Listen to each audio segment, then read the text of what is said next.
The views expressed on this show by guests and the host on issues outside of the 9/11 controlled demolition evidence are the opinions of those individuals alone and do not necessarily reflect those of architects and engineers for 9/11 Truth.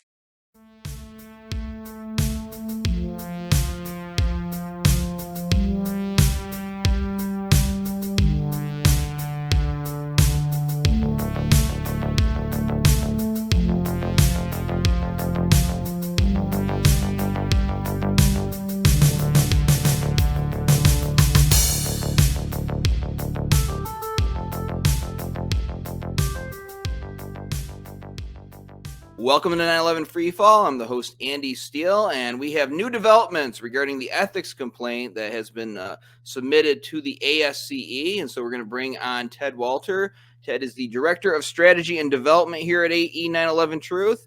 He was the Director of NYC CAN's 2014 High-Rise Safety Initiative, a volunteer campaign manager for AE 9/11 Truth's Rethink campaign in 2013, and Director of NYC CAN's 2009 ballot initiative. He authored the 50-page booklet, Beyond Misinformation, and the 13-page World Trade Center Physics publication, and AE 9/11 Truth's 2020 Request for Correction to the NIST World Trade Center 7 report, which we've talked about on previous episodes. But let's bring him in here. Ted, welcome back to 9/11 Freefall. Hey, Andy. It's always good to be on. Thanks. All right, so we did a news update some weeks ago announcing to the movement these developments, that they were going to review the paper that was submitted by Tony Szamboti and others. So let's just go ahead and rehash that a little bit for new viewers. Just briefly go over the history of this entire affair, talk about what happened in this whole epic of trying to get this paper published. Sure. Well, I'll give a real quick snapshot of like what just happened, and then rewind a little bit, perhaps. We had some good news about a few weeks ago. We learned from the ASCE and the Journal of Engineering Mechanics that the new editor there had agreed to review a discussion paper that was rejected about 10 years ago. It was a critique of a paper that was published in the journal. And was rejected ultimately 2 years later for being out of scope, meaning outside the journal's scope, even though it was discussing a paper that was already published in the journal. And this is the Journal of Engineering Mechanics. So it's been a long fight to try to get this paper published because it was unfairly rejected 10 years ago. And we thought we were getting very close about a month ago when the new editor of the journal agreed to review this discussion paper. And the short and the long of it right now is that this new editor has now rejected this paper, which I just want to be very clear from the get-go. We're going to fight this decision, and the decision that he handed down is quite unfair. And I'll get into the details, but it was very superficial, and he did not, in our view, conduct a serious review of the paper. So we're still holding out big hope that this paper will eventually get published. It's a very important paper because it critiques another paper, as I said before, that was published in the Journal of Engineering Mechanics in 2011 that is really the foundation of the official story of how the Twin Towers came down on 9/11. And there are some very serious errors in that paper published in 2011 by a famous engineering professor named Zdeněk Bažant and his co-author, Jialing Lei. Some very significant errors where if you correct those errors, you reverse the results of their analysis and you prove that the top of the North Tower would slow down significantly in the absence of explosives, which is not what we saw in the videos of what happened that day. The North Tower comes down in almost free fall acceleration, constant acceleration of about 2/3 of the rate of gravity, and never decelerates as it's coming down. And if it doesn't decelerate, that means it's not crushing the structure below it. So this is an important development. It's something that, even though this is a negative turn that we learned about last week, we are still going to be fighting it, and we think that we can get the journal and the editor and the ASCE to change their decision. And I'll go into more detail on why that is. That's right. And of course, the top part of the building can't crush the lower part without slowing down. This is significant because it means the bottom portion is being removed at the same time, which means that it's controlled demolition. And this relies on Bažant's entire theory to justify their report. They used it as their explanation. And of course, now this paper that we're talking about disproves Bažant's theory, which was written only a few days after September 11th, or he came up with this theory in that time, I should say. Ted, just tell our audience, I know it's Tony Szamboti's paper, but I'm blanking on the other names here of the people who are involved. Yeah. So let them know whose paper it is. So Richard Johns is the other author with Tony Szamboti.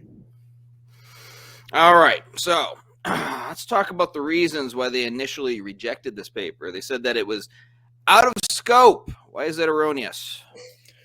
Well, so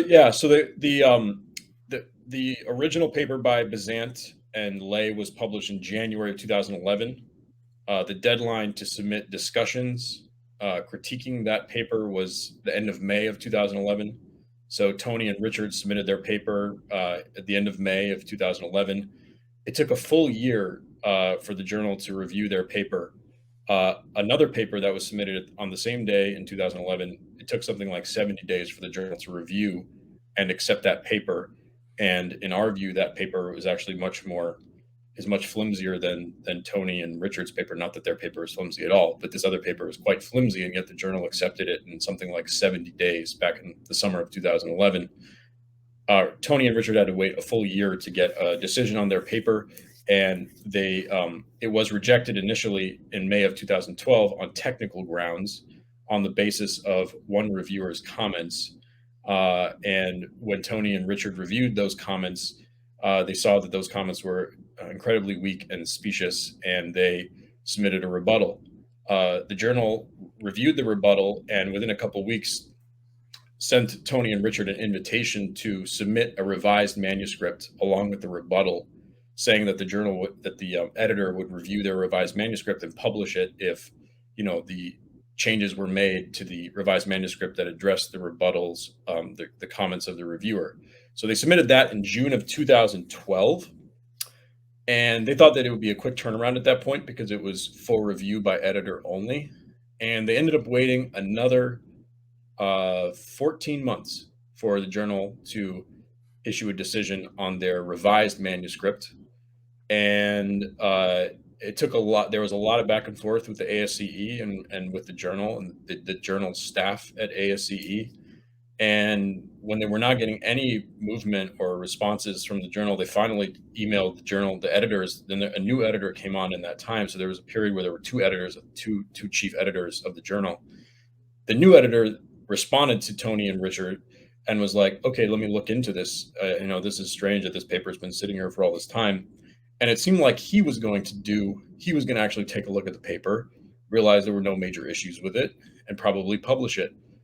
This was around May and July of 2013, 2 years after they submitted the discussion paper. Suddenly in August of 2013, they get a decision from the journal saying that the paper is being rejected because it's quote unquote out of scope.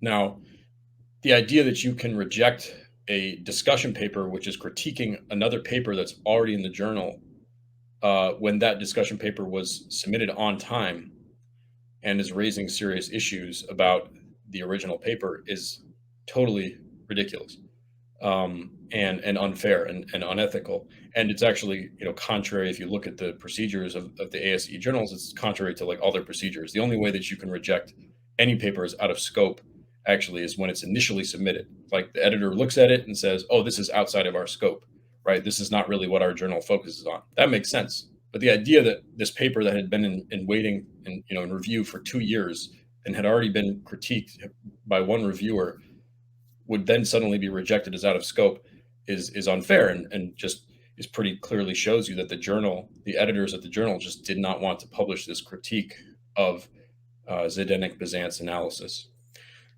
So there's a lot more to the story after that because this happened back in 2013 and here we are in 2022.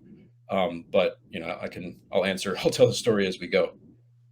All right, and I'm going to read from a letter from Tony Szamboti to the ASCE General Counsel and Liaison to the Committee on Professional Conduct this year. It says, the editors rejected the discussion as out of scope in August 2013. We subsequently appealed the decision to the Engineering Mechanics Institute Board of Governors in September of 2013. They reviewed the case and upheld the editor's decision, but it is clear from their communications to us that they did not realize or consider that the discussion was rejected for being, quote, out of scope. Now, it seems just from reading that passage and the indication that the editors didn't even seem to know the reasons why it was initially rejected. Over the years, the ASCE. What were you going to say?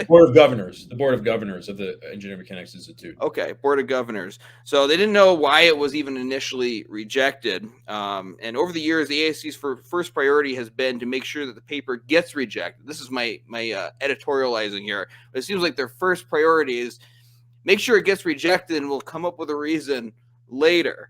That's their secondary priority when this matter comes up. So I just want your thoughts on that speculation on my part. Yeah, well, I mean, it's really deeply frustrating and just kind of mind-boggling that like every step of the way here over the last 10, 11 years, you kind of expect somebody that's coming into this situation for the first time, somebody new, like now we're talking about the new editor of the journal, thinking like, oh, this person's looking at it. Somebody's finally going to do the right thing here and just publish this paper, for crying out loud. Just publish it. And if there's a problem with it, let the original authors, Bažant and Lay, tell us what's wrong with the discussion. Why is the journal and the ASCE putting up all these roadblocks to getting this paper published? And so, yeah, every step of the way, you think somebody, this new body or this new person is going to be here and look at the paper and just solve this situation. That's a really simple remedy. Just publish the paper, and it just keeps not happening. And so, yeah, you just have to, the only conclusion that you can come away with is they really, really don't want to publish the paper, unfortunately. And that's sad because not only because this is such an important issue, but it's just, and I don't mean this it's sort of like sometimes institutions, these things happen with institutions where you might have good people working at an institution or organization, but when you add it all up, the behavior of the institution is incredibly hypocritical. And these journals are supposed to be about science, the scientific process, open debate, critiquing other papers that are published earlier, and just everything that they've done is so contrary to that. It's really sad and enraging in many ways, especially if you're somebody who cares a lot about getting to the bottom of what happened on 9/11. If you're a family member, we work with many family members of people who died on 9/11, and they're following this. They want to see the truth be brought out. And these people at the journal and at the ASCE, not to vilify any one individual, but as I said, the sum of the parts is just ends up being so negative. So yeah, I mean, you mentioned the Board of Governors. That was yet another stop on the way here where we thought that somebody would do the right thing.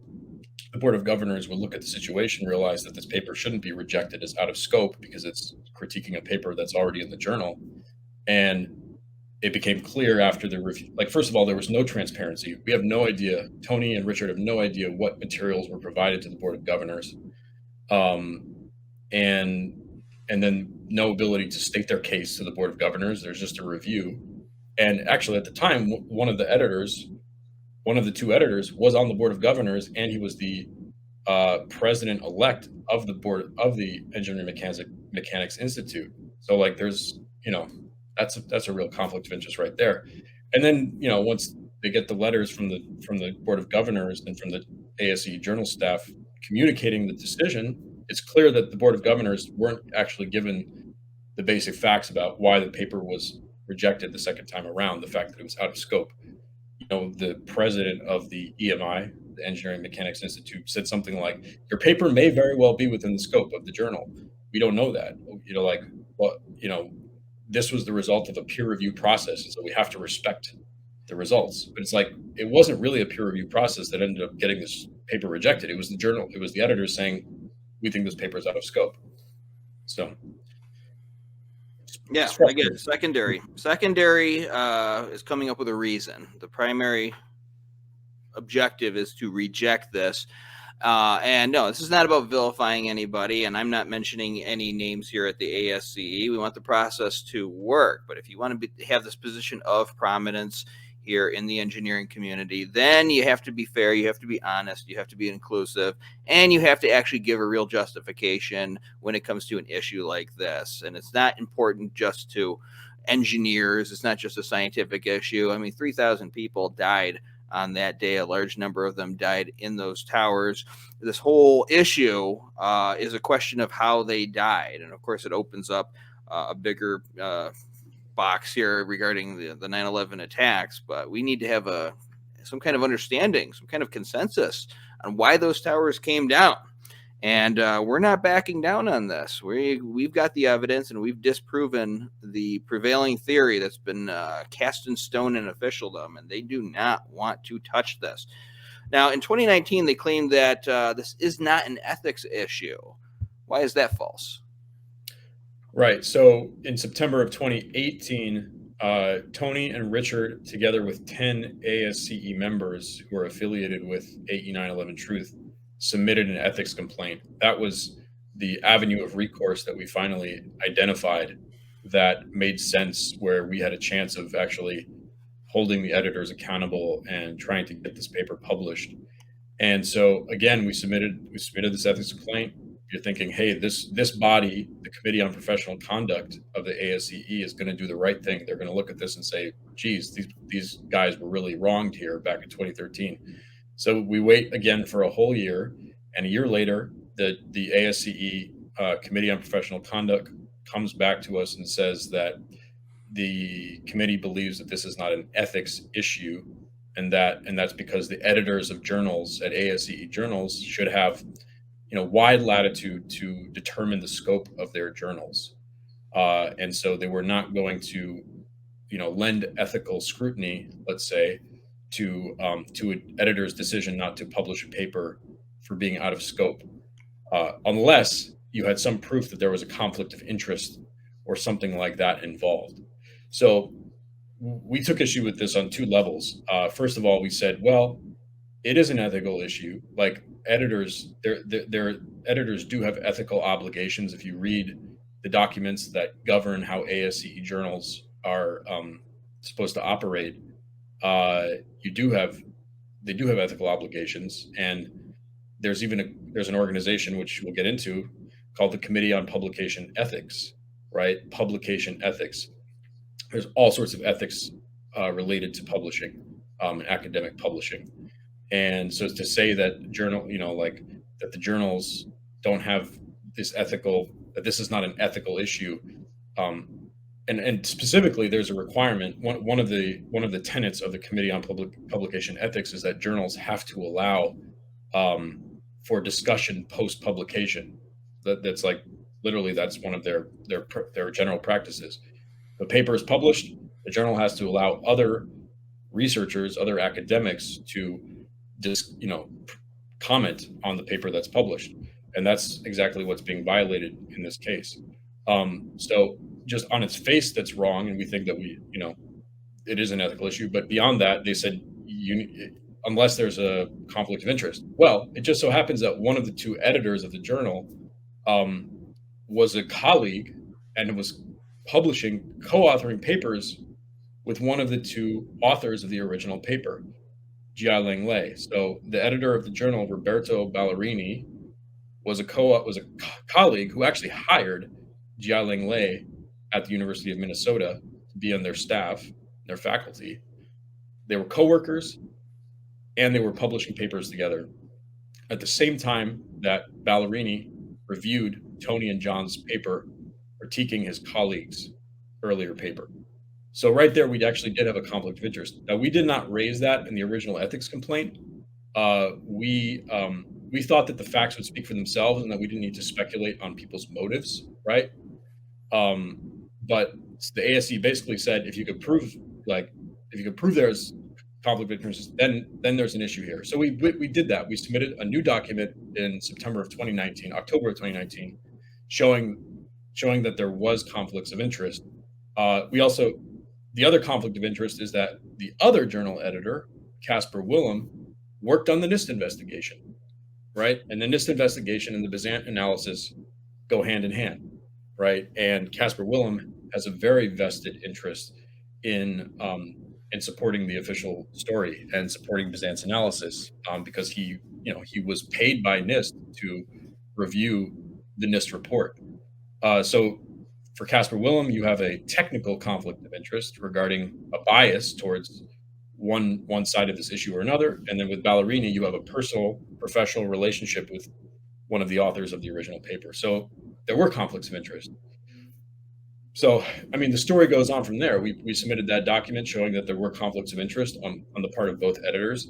And the ASCE comes back almost a year later and says, no, we don't think that conflicts of interest played a role in how the editors decided to handle this paper. And I mean, the story goes on from there. Like I could probably spend like 2 or 3 hours telling the whole story, and I hope I'm not boring you or confusing you with details here. But the story then became that one of the editor who had the obvious conflict of interest, the personal relationship to one of the original authors, they came up with the story, it looks like, that he was not actually involved in reviewing the paper. But if you go back and look at the emails in 2013, he was the one who was emailing Tony and Richard saying, I'm going to review your paper. I'm just getting all the documents, looking at all the various papers that the journal has published on this issue over the years, and I'm going to get you a decision by early August. Right? He said that I'm going to consult with the other editor, and I will then give you a decision. Now, several years later, almost 10 years later, they're trying to say that that editor was not involved in reviewing the paper. And we have the evidence to show that he was, and that he was probably, in fact, there were things that he wrote in the email to Tony and Richard that match the language almost precisely that was in the decision letter rejecting their paper back in 2013. So it looks very, very, very likely that he wrote the decision letter to them. And now he and the ASCE are trying to say that he wasn't involved in reviewing the paper.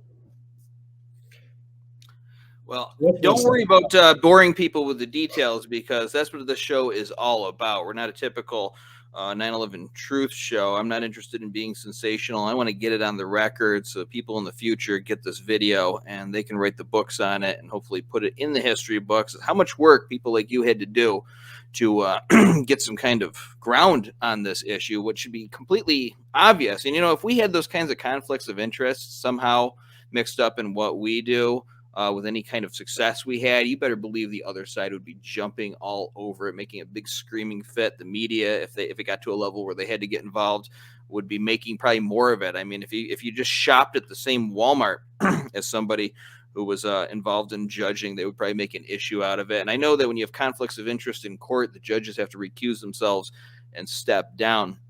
It's just a common sense thing to do. Which so absolutely is the case. That is the case here. Like this editor, Ballerini, who was the co-worker of Jialing Lei at University of Minnesota, and they were publishing papers together.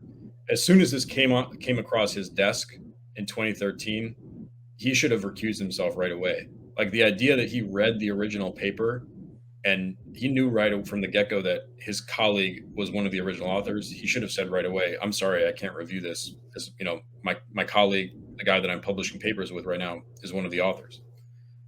So, and he did. Yeah. Well, the rules don't apply when it comes to covering this up. And, it doesn't have to be a shadowy conspiracy or anything like that. It's just human instinct. Nobody likes to rock the boat at work. So if your supervisors tell you, oh, like this came a couple of years ago, and, we don't want to give the conspiracy theories any credence, so we're just going to violate all our ethical standards to keep it down, people will say, okay, sorry about that, Ted and Tony and Richard. This is the way it is. But we're going to overcome that. Go ahead. To speak to that, I mean, the way that they have been treating Tony and Richard for the last 11, 12 years is like the ASCE would never treat like a normal somebody who's dealing with a relatively non-controversial topic in this way.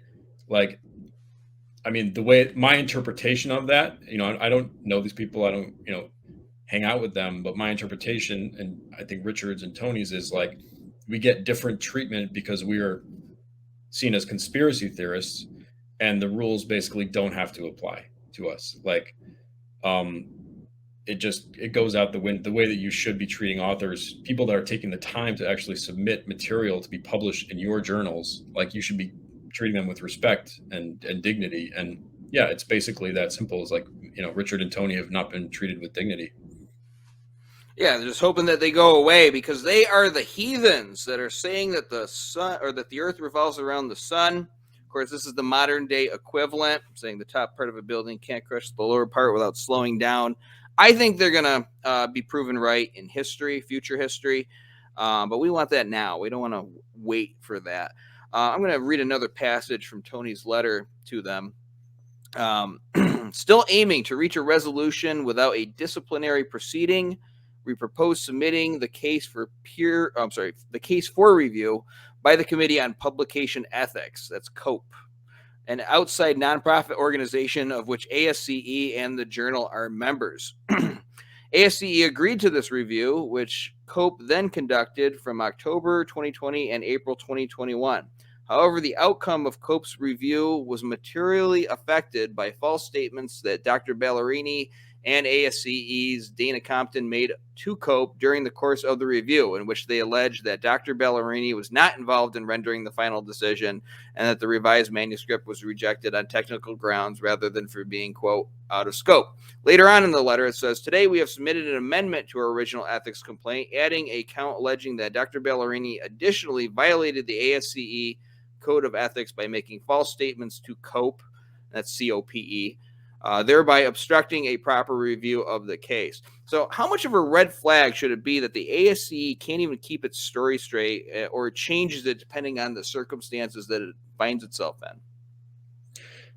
Yeah, so it is a red flag, and that in the amendment to our ethics complaint, and we submitted this amendment in March of this year, so just a couple months ago, after we got done showing that the editor, Roberto Ballerini, and this ASCE staff person had essentially, let's say, made false statements to COPE, one of the points that we ultimately made in the amendment was the reason why they were making false statements is because, and they made two specific things. Let me clarify this. Two things. Trying to claim that Ballerini was not involved in reviewing the paper, which we know that he was.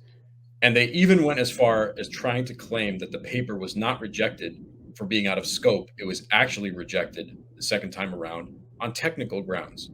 And if you read the decision, it was rejected because it was out of scope. It's very clear, right? And now the ASCE is telling COPE that it was rejected on technical grounds. And it wasn't. That's not what the decision says, right? And COPE then basically took ASCE's word for it. As a member, ASCE is a member organization of COPE. And so perhaps COPE didn't want to say, we don't really trust you, or, like the language of the decision letter contradicts what you're telling us. They just took COPE just took ASCE's word for it, basically, at face value, even though Richard was involved in this process, is emailing COPE saying what they're saying is not true. Like, every time the ASCE staff person emailed COPE with their explanation, Richard would email COPE and say, what she's saying is not true. It was rejected for being out of scope. And in the end, COPE ultimately, their case report was that, what they said was, they basically took ASCE's word for it, and they said, you need to have your decision letters be clearer in the future, And it's like, no, this was not an issue of the decision letter not being clear. Like, it was very clear. It was rejected because it was out of scope. So the reason why the ASCE staff person and Ballerini would lie about these things, sorry to use that word, but let's just use it, is that it's not ethically okay. Like, if they told the truth and said, yeah, we rejected it because it was out of scope, or yes, Ballerini was involved in reviewing the paper, COPE would have said, well, geez, that's a problem. And we think that you should actually do a new review of this paper. So they had to lie because ASCE is trying to say that these things are not a problem if they were the case, right? But if these people are willing to lie about it to an outside organization, clearly the fact that they're lying about is problematic. And so that's the point that we finally raised at the end of the amendment to the ethics complaint. So clearly, Ballerini was involved in reviewing the paper, and it's a problem that he was because he had a conflict of interest. clearly the paper was rejected out of scope, and that's unethical because a discussion paper can't be out of scope by definition. So, and that's what COPE would have ultimately said if ASCE and Ballerini had just told the truth to COPE. Does that make sense? Too many details? Am I losing you? Am I losing the audience? Well, the audience can rewind the tape if they missed something. It makes sense. Look, it boils down to the fact that, well, first of all, if they came and said, so Ballerini reviewed it, so what? He was honest, he was fair, then it'd be something to argue. But the fact that they're lying about it shows that they know that this is wrong, that they have something to cover up here. Exactly. Otherwise, why would you be lying about it? Just come out. You're saying it better. You're saying it better than me, Andy. I get way too technical and wordy when I try to explain it. But that's my talent here. But that's why they're doing it. I mean, there is something rotten in Reston, Virginia. That's where the ASCE's headquarters are located. These people are thick as thieves. And, what it reminds me of? There was a sketch comedy show called The Kids in the Hall, and they had a skit where a guy's on trial for murder, and I don't remember all the dialogue off the top of my head, but the lawyer would be saying to the guy on the witness stand, the accused, you were seen standing over the body holding a smoking gun after you shot him, and the guy's like, no, I wasn't. And he's got a buddy out in the audience, laughing along with him. So he's just denying every fact that this lawyer states, and they've got all this evidence, and he just says, "Oh no, it isn't. This is the murder weapon. No, it isn't." I mean, that's what these people are reminding me of. They can just outright lie like this. It goes to show you again how far the system, and when I say the system, I'm just talking overall institutions or what I mean. It becomes an easy way to describe this collective monster that we're always going up against. But how the system is really scared of this issue and being the one to take it up. I understand that the ASCE probably didn't imagine themselves being at the center of something this big. I get that. I never imagined that we would be either, that I would be. Ted probably didn't imagine that he would be, but here we are, and we do have an ethical obligation to step forward and do something. Now, look, I know there's rules about what constitutes ethical violations, but, if you see your neighbor beating up his wife in the middle of the night and, it looks like he could kill her or something, I mean, yeah, you could say it's not my problem, but you still really do have an ethical obligation to step in and do something to stop that from happening. So to me, that is an ethical violation when you have clear evidence that we've been given an incorrect story about something that resulted in the murder of many, many thousands of people. It boils down that simply for me. All right. So in a letter that's been submitted to the ASCE, it's written. You can talk about the context of this letter or why this letter was sent in a minute. But it says, to our disappointment, the new chief editor, Dr. Franz Joseph Alm, who last month agreed to review the discussion, rejected it without providing a, quote, technically reasoned decision. In case there's any confusion here, Ted, tell our audience what this new chief editor did right and what actually qualifies as a technically reasoned decision. Right. So one thing I want to add to this story is, and this is important, when I mentioned the 10 ASCE members, because we had 10 ASCE members signed on to the complaint, that meant that even if the Committee on Professional Conduct conducted their investigation and concluded that the defendants did not violate the Code of Ethics of ASCE, the case would still have to go before the ASCE Executive Committee because we had the 10 ASCE members. So that means that we had a lot of leverage in this process by having these 10 ASCE members signed on, that no matter what the Committee on Professional Conduct says, we're going to get our day in court before the ASCE Executive Committee. And so what we were actually trying to do all along and are still trying to do is we don't want to go before the Executive Committee, right? We don't want this hearing. What we really want is just for the paper to be published. And so all along we've said, if they will just review the paper, we will drop the ethics complaint, right? Our goal is not to punish these editors. And so finally, this new editor took over last July. The other editor, Ballerini, that we've been talking about, who rejected the paper 9 years ago, he was the editor of the Journal of Engineering Mechanics until last year. So now there's a new editor in there. So when we submitted the new amendment to the ethics complaint, we also said to ASCE, we can avoid this. Let's avoid this and ask the new editor if he would be willing to review the paper. So he agreed to review it. His name is Franz Joseph Ulm. He's German, but he lives in the United States, and he's a professor at MIT. And so he agreed to review it, and that was great news. Like, we were basically like, okay, the whole point of the ethics complaint has kind of paid off here, we think. But the one thing we had to worry about was, is Dr. Ulm going to review the paper fairly? And sadly, what we found out at this point is that he did not, or maybe it was his intention. I don't want to speculate. But one major part of the ethics complaint that we say in the complaint is, what we're asking for as a remedy is for the journal to review the paper and either publish it or provide a technically reasoned decision not to publish it. They can't just say, oh, we disagree, we're not going to publish it. They actually have to explain. That was in our ethics complaint. Like, that's what that is the agreement, the arrangement that we were seeking. Now, I'm learning to my astonishment that when journals reject papers, right, they often don't provide an explanation. Like, they don't say, this is why your paper is wrong, or these are why your rebuttals of the review are wrong. But in this case, maybe that's somewhat the norm, or that's acceptable. In this case, it's not acceptable because we specifically said, if you want to reject it, you have to provide a technically reasoned decision, because we know that there's a history of bias against this paper, against our position at this journal.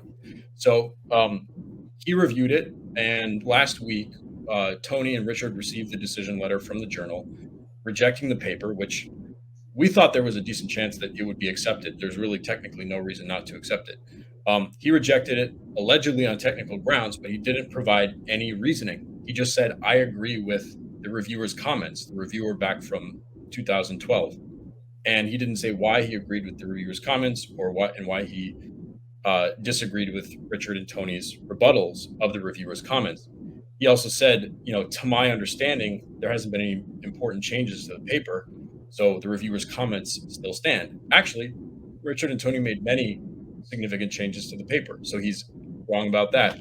He actually cited the wrong paper in his decision. He cited, maybe you were going to ask about that, he cited Lay and Bazan's 2008 paper. He either cited the wrong paper, or he mischaracterized the extent to which the discussion discusses the 2008 paper. It only mentions it twice for minor reasons. So from him citing the wrong paper, he also makes this crazy claim that because they are questioning the assumptions in the original paper, they're not actually discussing the original paper. Does that make any sense? Like, because they're focusing on the fact that there's incorrect assumptions in the paper, they're not discussing the paper. They're not discussing the methodology of these authors. It really doesn't make any sense. And so those things are just obviously giveaways that he didn't actually seriously, with an open mind, review this paper. Was his goal, was he going to reject it no matter what? I don't know. Like, does he see Richard and Tony as sort of imposters who are they're just troublemakers, conspiracy theorists? Like, again, I don't think an editor would treat normal authors dealing with a non-controversial issue in this way. I think that Tony and Richard get different treatment because they're perceived as conspiracy theorists, or maybe the author knows that they're right and he doesn't want to see the theory that he's bought into be disproven. I don't know. But that's the fact of the matter, is that they didn't get a technically reasoned decision. And so we are now using that to go back and say, no, the journal, the ASCE has to get the editor to provide a technically reasoned decision. Yeah. It reminds me, years ago on C-SPAN, we had somebody call into this meathead congressman, or maybe it was a senator. No, I think it was a congressman, Duncan Hunter. And he said that the buildings were brought down by Islamic radicals, and all of the investigations show that. The host kind of pushed him and said, did you read those reports? Something to that effect. And he said, no, I didn't. And then she said, but you have faith in their findings. He said, yes, I did. He ended up going down for some kind of fraud later on. Real meathead. But, when somebody just believes so staunchly in an official story in the system doesn't want to think about this, I mean, they can jump through such mental hurdles that they don't even bother to look at the paper. Now, I'm not going to accuse Dr. Alm of not doing any work on this. I have no idea. We can only just go based on what we get back. But you should give some kind of technically reasoned answer when it's something this important. Again, this is not about making this person change his own personal opinion about September 11th or the current state of the world or anything like that. This is about the ASCE and publishing papers and getting different views out there and doing what science is all about, what engineering science should be all about here if ASCE wants to have such a prominent position. And I'm going to tell you what, to the ASCE, I talked to some of your members and they agree with us. So you're going to have a problem on your hands here coming up in the few years, because this information is just still getting out there and more people are waking up. So it is actually better for them to start addressing this and actually giving it equal time, no matter what the people in the leadership personally want to believe. And I stress that word believe, because I don't think these opinions are based off of any kind of scientific standing. I think it's just based off of faith in the official story. Let's talk about this concept of major changes, or rather what Dr. Olm stated. To his understanding, there's no major changes were made in the revised manuscript, and therefore the issues raised in the reviewers' conference have not been addressed and still stand. What major changes were actually made?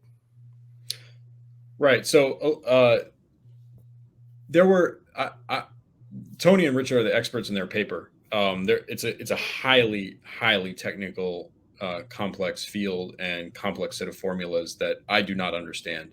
I'm limited to talking about things that are in the NIST report and the request for correction. As soon as we get to talking about engineering mechanics, it's a little bit above my pay grade. But they did make changes. They did make a few changes that from my vantage point, I would say are substantive. If you look at the original paper, there's a particular graph that shows what the behavior, the downward motion, the acceleration of the top of the North Tower would be. And then that they made changes that were significant enough that the graph changed, right? So they changed some of their assumptions. They made a lot of changes to make things, to make things a little clearer. Oftentimes you have to cut corners a little bit because there's a word limit. And then once you have somebody review it, they say, well, this should be clearer. So you say, okay, we'll add a little clarity there. Maybe we have to trim some words off somewhere else. But so they made changes, here and there to make things clear, provide a little extra, justification around certain formulas, a source here, a source there, what have you. But mostly, clarifying changes. For most of the substantive critiques from the reviewer, they simply tried to refute them because they were actually off. And this is another step in the process where you have somebody who clearly did not want to help these guys get their paper published. Whoever the criticisms made by the reviewer, I think, as I said at the beginning, were generally pretty flimsy and ridiculous. And so Tony and Richard made some clarifying changes, changed one or two substantive things about their analysis, but by and large, we're rebutting the reviewer's comments. And I'm not here. I can't judge if when I read what their criticisms are, I'm not up to the point of expertise where I can say, yes, their rebuttal of the criticisms is valid and compelling, but it certainly appears very comprehensive and compelling. And for somebody who does have this expertise, like this editor, it should be very simple to kind of look at the two arguments and see, I think, that Tony and Richard are correct and that their rebuttals of the reviewers' comments are effective. And it really comes across in that letter. So in any case, most important thing is if he agrees with the reviewer's comments, he has to say why. Why are Tony and Richard's rebuttals not managing to, refute the reviewer's comments? Yeah, well, as it states at the end of this letter here, in the interest of open discussion and using the scientific method, We assume that Dr. Alm will be perfectly willing to review the changes made to the manuscript and our rebuttals of the reviewer's comments, and either publish the discussion or provide a technically reasoned decision not to. Please ensure that Dr. Alm receives this letter.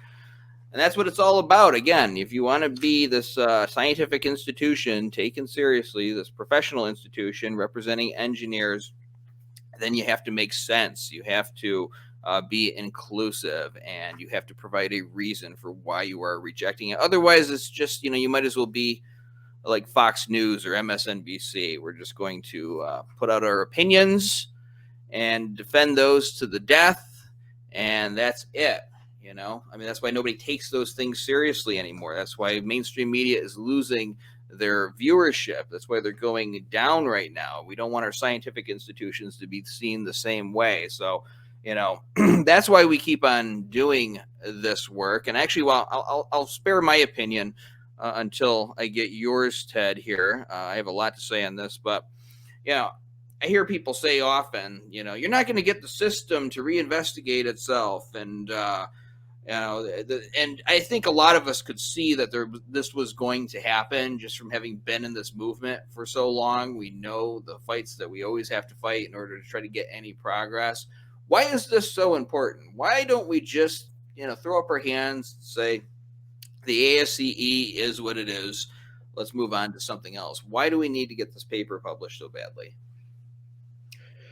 Yeah, so, well, we have to try because, if this paper gets published, I would say thousands of engineers and will read it. This paper, the Journal of Engineering, the journal is widely read by certainly people in that field, in engineering mechanics. And I would say that what people in that field think about the World Trade Center collapses filters out to other engineers who are maybe not as academic or whatever, people who are more in industry, but or even other specific fields within engineering. So, and as I've said before, I think I said in the last interview about this whole topic, the Bažant paper, as you said, is sort of his set of papers are the foundation of the official story, because NIST does not actually explain. They only investigate up to the point of collapse initiation. And they say that once the top began to fall, it's a foregone conclusion that the top is going to be able to crush through the rest of the structure at nearly free fall acceleration. But they don't actually do the analysis. They leave that to Bažant, and they cite Bažant in their report. So the paper that Tony and Richard are trying to refute is a foundational paper as far as the official story of 9/11 is concerned. And there are thousands of engineers that I don't know how many engineers regularly read the journal, but it's a highly thought of journal in the field, and you've got to get. And here's the thing: the thing that we're fighting for is not. It's as simple as getting an article that's already available on the internet. You can find it if you search around. It's about getting it in that journal, right? And it's not a hard decision for any person to make. It's not, it's a click of a button. It's just so one person along the way, we thought it would be this new editor saying, you know what, I'm just going to do the right thing here. I don't even know if I agree, but let's publish this paper and see what the original authors have to say about this critique. That's what I mean. The idea that this is being in a normal situation, a discussion like this would not demand this level of scrutiny. A discussion you would look to see that it just kind of makes sense, it's reasonable, and then you say, we're going to accept it, and we're going to see what the original authors have to say. So let's see if the original authors can refute it. Not the editor being going crazy trying to figure out ways to reject the paper. The editor should back off and let the original authors respond to the critique. It's important because the knowledge that these engineers have will filter out to the mainstream, right?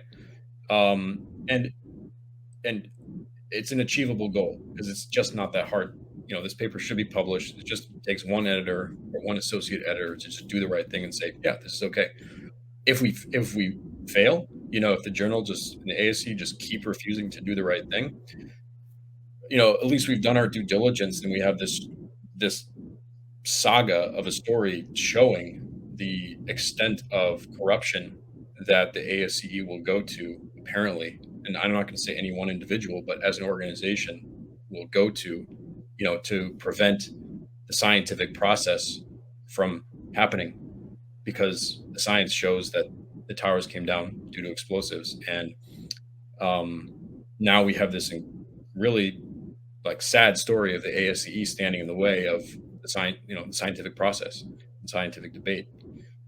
So either way, what happens here is we're going to get the story out. Hopefully the story has a happy ending, that this paper gets published and that the scientific process continues. Well, I think that this interview with you right now is going to be shown in future engineering ethics classes, maybe even scientific ethics classes, because they're going to look back and say, oh my God, how did this happen? And the thing is, we can't fail. We're doing the right thing. Actually, I'm just bringing the story to you, but you guys are the ones doing the work on this. You can't fail, because you're following every step and meeting them at every turn here. The ones that are failing are the leadership at the ASCE. They're the ones that are failing the scientific community, their membership, the people of America, and of course, the U.S. government fails with the NIST reports and all of that. So we never fail here in the 9/11 Truth Movement.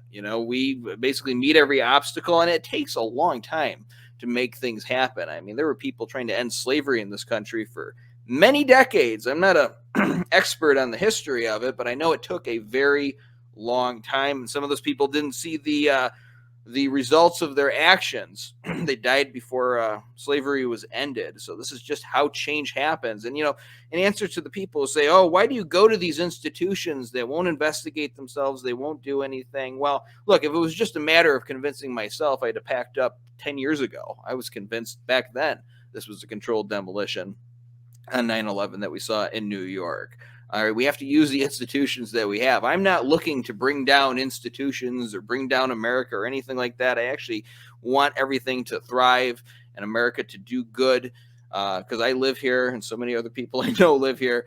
And I just want to see us do the right thing. These are the institutions that we have, and we will keep on knocking on the door until we have people there who are willing to step forward, be courageous, and again, do the right thing. And again, this is not about people's personal opinions, trying to make them agree with us. It's basically just giving us the same respect that they give to anybody that they publish in this journal.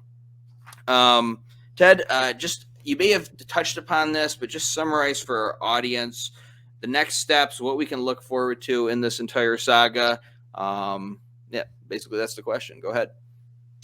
Yeah, so Tony and Richard just sent that letter to ASCE today, basically saying that they object to Dr. Ulm's review of the discussion paper, and they're not appealing it, because that would be the next step if they were kind of accepting Ulm's decision as a reasonable, appropriate decision, where he had given a technical reason for rejecting the paper. They're saying, no, this is not consistent with the agreement that we had, which was that the journal, if they were going to reject the paper, had to provide a technically reasoned decision.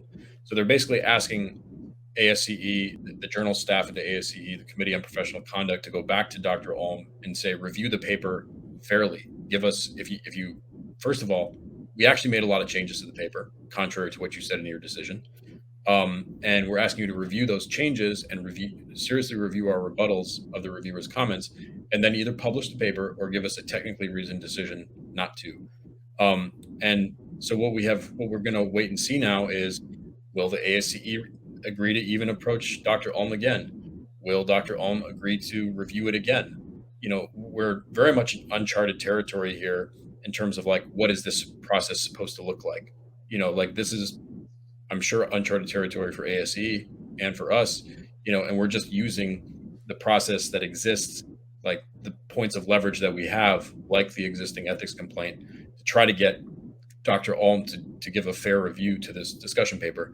So we will probably know within a few weeks, I would say, if Dr. Ulm is going to review it again, or maybe if he will assign an associate editor to review it. We've said that we're open to that, but one way or another, we're trying to get the journal to conduct a fair review of the paper, and if they're going to reject it, give us a real technical reason to reject it. If Dr. Ulm, let's say the ASCE asks him and he says, no, I'm not going to review it again, I already did. Maybe then we'll go and do the normal appeal where we treat his decision as a real decision and we just appeal it to him. But we hope that we get a real review from him first. And if he rejects it again, and in that appeal, then we would show, well, these are the reasons why the reviewer's comments are incorrect. Then hopefully he would actually engage with the material. If he rejects it a second time, then we would appeal it to the Board of Governors again, kind of go through the same process that Tony and Richard did back in 2013. We're really hoping we don't have to go there. Like, just publish the frickin' paper and let's see what Bažant and Lay have to say about it. This is not complicated. So those are the things that could happen. If it doesn't go our way, say we'll know within the next, I would say 3 to 6 months, probably closer to 3 months.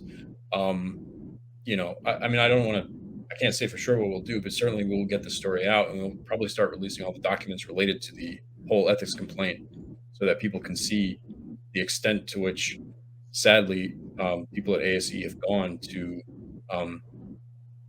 not allow this discussion paper to be published. But we're still assuming that there's going to be a happy ending here and this paper is going to get published. And then that will bring the world closer to understanding how the towers really came down. Absolutely. And this is exciting to me, more exciting than watching somebody with a sandwich board, scream at somebody on the street or anything like that. I mean, Ted, you are a ninja with the way that you pursue these people, and Tony and Richard Johns and everybody here at AE 9/11 Truth, just very dedicated. And that's how our supporters can help out in this process. Support us if you're not already. Keep us going, keep the lights on here, and also publicize this. I mean, that's how I got started in the whole movement, is things would happen in the 9/11 Truth movement. I'd write stories about it, send it out to media and alt media, and help, create that buzz that, and the publicity that was needed for putting attention on these incidents. And you can do that out there too. All you got to do is have some writing skills and send them out to your favorite websites. So please help publicize what's going on here, because this is monumental. This is huge in the 9/11 Truth movement. Ted? I want to say one last thing. Andy. Like, we're at this point where, like, we're just waiting for one person, hopefully Dr. Ulm, to do the right thing. Right. And I don't actually think any of these people are bad people. We found ourselves in this strange situation where people who are probably good people are doing the wrong thing. And I'm just asking for Dr. Ulm or anybody at ASCE to just be the good people that you probably are and let this paper get published. All right. And I'll say this too. I can understand why people don't want to be the one to bend on something like this and be responsible for what follows. But, the things we fear the most happening usually don't happen, or not as bad as we think they're going to be. So that's my advice out there to the ASCE leadership. Take a chance, have some faith that things will work out and do the right thing.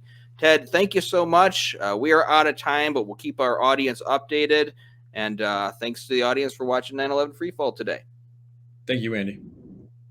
All right, so that's another episode of 9/11 Freefall. This is a fascinating story, fascinating times that we live in here. As always, let us know how we can improve the show. If you have suggestions, you can go to 911freefall.com or ae911truth.org. There's ways to contact us through those websites, or you can leave a comment in the YouTube box. I'll probably see it. But for my part, this is Andy Steele saying I'll see you next week. Bye-bye.